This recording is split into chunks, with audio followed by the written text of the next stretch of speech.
തങ്കയങ്കി ഘോഷയാത്രയിൽ പങ്കെടുക്കാനായിട്ടുള്ള തയ്യാറെടുപ്പിലാണ്. ശബരിമല ക്ഷേത്രത്തിലെ വിഗ്രഹത്തിൽ അണിയിക്കുന്ന അലങ്കാരമാണ് തങ്കയങ്കി. എല്ലാ വർഷവും തങ്കയങ്കി വരുന്ന സമയത്ത് നമ്മൾ ഇതേപോലെ ഇങ്ങനെ നെയ്ത്തേങ്ങ വഴിപാടായിട്ട് സമർപ്പിക്കാറുള്ളതാണ്. നമ്മുടെ ഓരോ ആഗ്രഹ സാഫല്യത്തിനായിട്ടൊക്കെ നമ്മളിങ്ങനെ നേരുന്നതാണ്.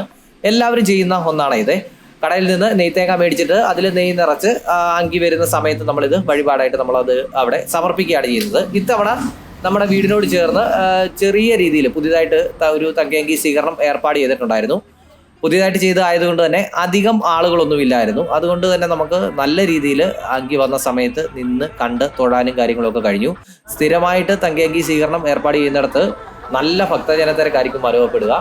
ഇവിടെ പുതിയതായതുകൊണ്ട് തന്നെ അധികം ആളുകളില്ലായിരുന്നു. നല്ല രീതിയിൽ നമുക്ക് അങ്കി കാണാനും കണ്ട് പ്രാർത്ഥിക്കാനും തൊഴുവാനും ഒക്കെ കഴിഞ്ഞു. അവിടുന്ന് നേരെ പോകുന്നത് നമ്മുടെ റാന്നി തോട്ടമൺകാവിലേക്കാണ്. അവിടെ ഭയങ്കര ജനത്തിരക്കാണ്. ഏകദേശം ഒരു 10-15 മിനിറ്റോളം അവിടെ വെയിറ്റ് ചെയ്തതിനു ശേഷമാണ് അവിടുന്ന് പുറപ്പെടുന്നത്. എല്ലാ വർഷവും ഇവിടെ വലിയ രീതിയിലുള്ള ഒരു സ്വീകരണമാണ് ഏർപ്പാട് ചെയ്തിരിക്കുന്നത്. നിങ്ങൾക്ക് കാണുമ്പോൾ തന്നെ അറിയാം, നല്ല ഭക്തജനത്തിരക്കാണ് ഇവിടെ അനുഭവപ്പെടാറുള്ളത്.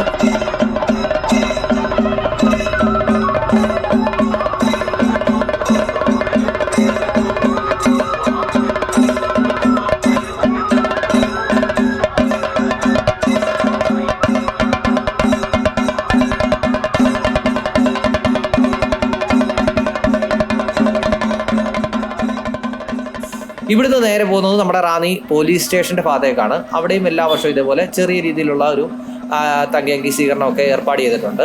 അവിടുത്തെ സ്വീകരണം കഴിഞ്ഞിട്ട് നേരെ വരുന്നത് നമ്മുടെ റാന്നി രാമപുരം ക്ഷേത്രത്തിലാണ്. അവിടെയാണ് ഇവർ വിശ്രമവും കാര്യങ്ങളും ഒക്കെ ഏർപ്പാട് ചെയ്തിരിക്കുന്നത്. അവിടുത്തെ തിരക്കെന്ന് പറഞ്ഞാൽ അതിഭയങ്കരമായിട്ടുള്ള ഒരു ജനത്തിരക്കാണ്. ഒരുപാട് ഭക്തജനങ്ങൾ വരുന്ന ഒരു സ്ഥലമാണ് നമ്മുടെ റാന്നി രാമപുരം ക്ഷേത്രം.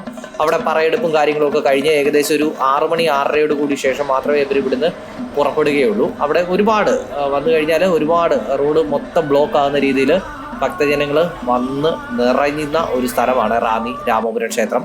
അപ്പോൾ നമ്മുടെ പത്തനംതിട്ട ജില്ലയിലുള്ളവർക്ക് മാത്രം ഇങ്ങനെ നേരിട്ട് കാണാൻ കഴിയുന്ന ഒന്നാണ് ഈ പറയുന്ന തങ്കയങ്കി ഘോഷയാത്ര.